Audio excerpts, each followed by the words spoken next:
My name's Jeff Bajorek, and my career in sales has been a hell of a ride. And I want to bring you along with me. If you prefer to sell things at a premium, if you never want to win a deal on price, rethink the way you sell. Welcome back to the show. My name's Jeff Bajorek. I am your host, and I'm here to help you rethink the way you sell. Hopefully, you're starting to rethink some of the things you do on a day-to-day basis, because top performers do things differently. And it is not so much that they have better skills, it's that they execute. And not only do they execute, but they see things from a broader point of view, a much broader point of view. And we're into trait number 6. Which is that they create an environment to buy. They don't just try to sell, they create an environment to buy. And this is really interesting because it incorporates some of the marketing principles that have been talked so much about, over the past several years as you talk about social selling and you talk about creating inbound leads and things like that. I've always struggled with this idea that it is one or the other. Well, why can't we just take the best attributes of both inbound and outbound, of both marketing and selling?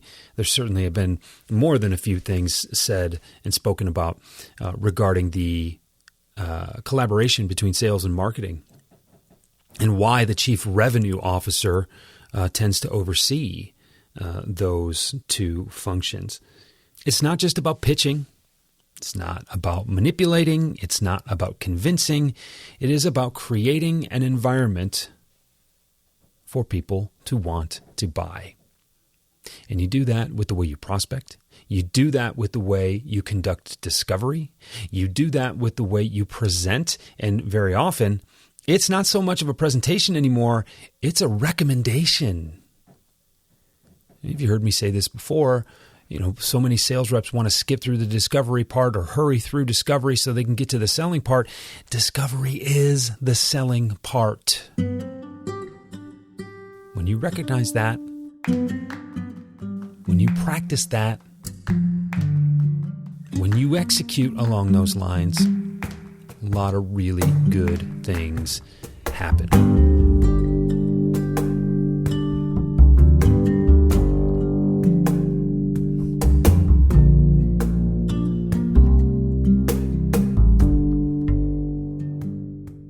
So top performers set the tone from the very beginning. They create tension throughout their process from the word go.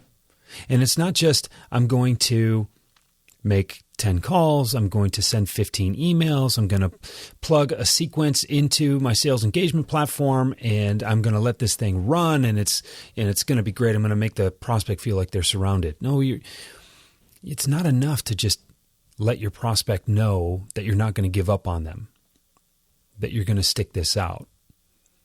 That's vitally important, but it's also not enough. You have to create tension. You have to plant seeds of ideas that you will fertilize and water and watch germinate and nourish and help them grow into reasons why these people will want to call you back or email you back or meet with you. It's about providing value. Prospecting is about being someone worth talking to and having something worth talking about. And here's a little bit of foreshadowing, but that's what season 3 on this podcast is going to be based around. When you represent yourself as someone worth taking a meeting with, and when you take that focus, when you take that perspective into the very beginning part of your efforts, it makes a huge difference. It sets a different tone. Your prospect knows they're dealing with a professional. They're dealing with someone who can probably help them, and at the very least, trade some expertise, maybe a little advice. And even if it doesn't make sense for us to work together, this meeting is going to be worth taking. It won't be a waste of your time. Once they get that meeting, they dig into discovery.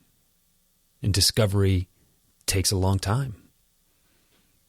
Probably not as long as you're afraid of, but certainly longer than what you're allowing it right now. I think there are 6 outcomes of great discovery. I think great discovery creates a connection. It creates an understanding. It creates tension. It creates context. It allows you to demonstrate your expertise, and it creates a level of comfort for the prospect to move forward with you. That's what great discovery looks like. You cannot create tension unless you first have connection. You cannot create context for why your product is going to be, or your solution is going to be the right one to fit their needs at this time unless you have an understanding of where they're coming from, what they're going through right now. If you don't have the expertise to demonstrate that you can help them get where they're going, they will never be comfortable moving forward with you. That's why those 6 outcomes are so valuable. There are 3 types of discovery questions that you ask during the discussion. And yes, it should be a discussion. It shouldn't be an interrogation. Think about your favorite interviewers. They don't just read the interview questions from their prepared notes. When something piques their interest, they dig in. They ask for further explanation. They're willing to let that conversation go sideways because what they might find anyway could be much more impactful and profound and beneficial than the outcome that they were really hoping for. When you try to contrive discovery, it becomes ingenuine. So you want to ask questions that your prospect doesn't know the answer to. Create a little tension. Make them think. You want to ask questions that you don't know the answer to. So when they do give you those initial responses, do you go deeper? And you want to ask questions that neither of you knows the answer to because it creates an environment where you want to collaborate to find those answers. Curiosity is so vital.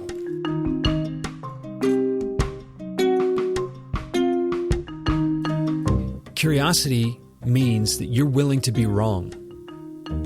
When you ask questions with genuine curiosity, you learn things that will help you move the sale forward. You move things that will help deepen your connection. You learn things that will help to increase the amount of rapport you have. And all of that leads to a high level of comfort in the prospect to move forward with you.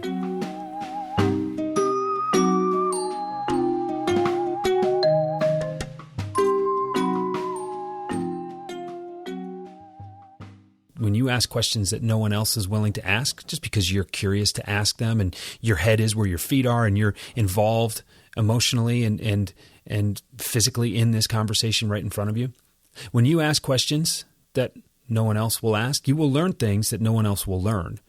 You learn things that no one else will learn, you'll be able to solve problems that no one else will solve.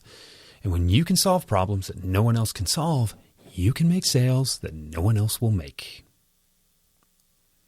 Don't overlook discovery. Another thing about curiosity is that you create a vulnerable space when you ask questions that you don't know the answer to. That vulnerable space is entirely necessary because, you think about this, when you're presenting a prospect with information, when you're presenting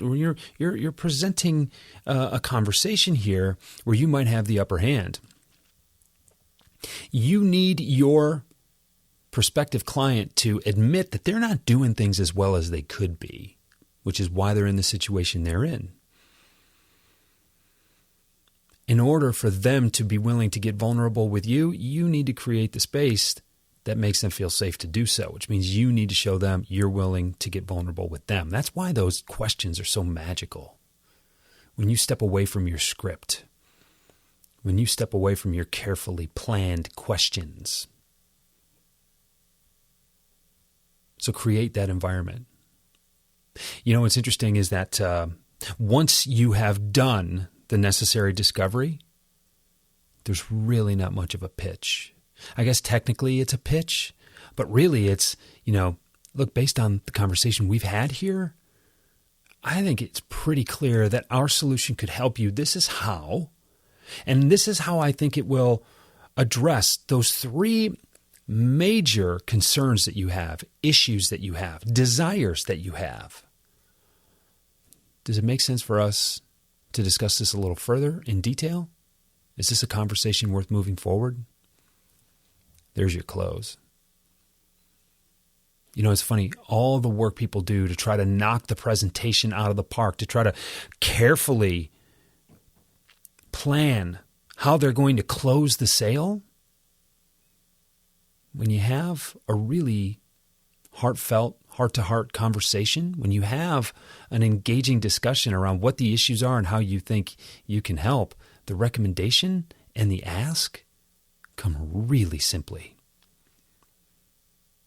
Again, most salespeople are not willing to do the hard work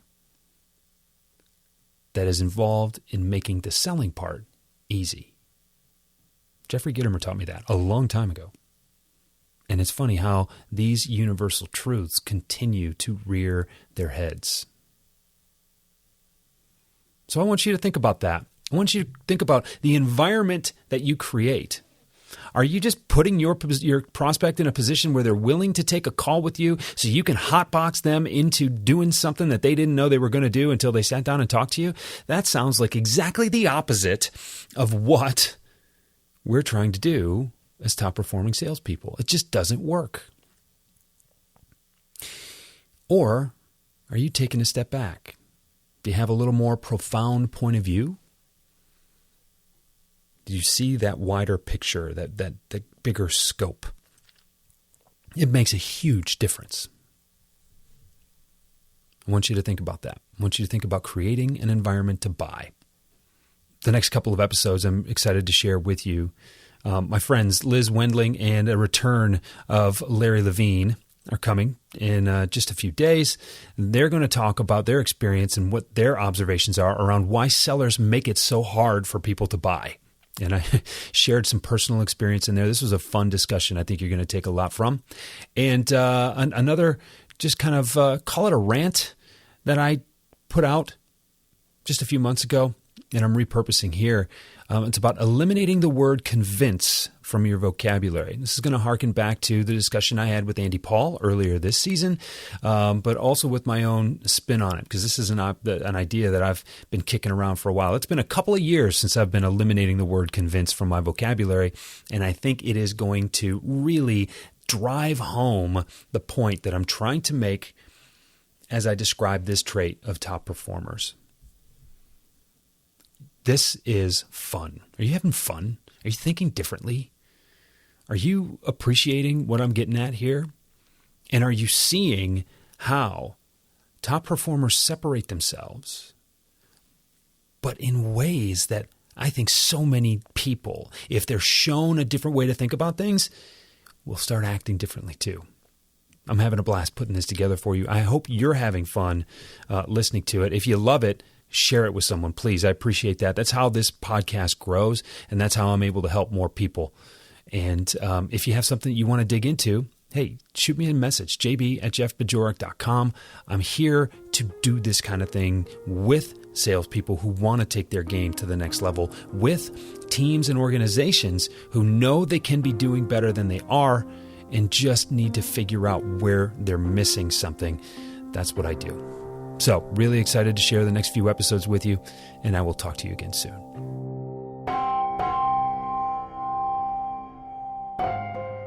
Rethink the Way You Sell is a Pod About It production. It's mixed and edited by Doug Branson, with music by Blue Dot Sessions and Doug Branson. This podcast is masterminded by Jeff Bajorek.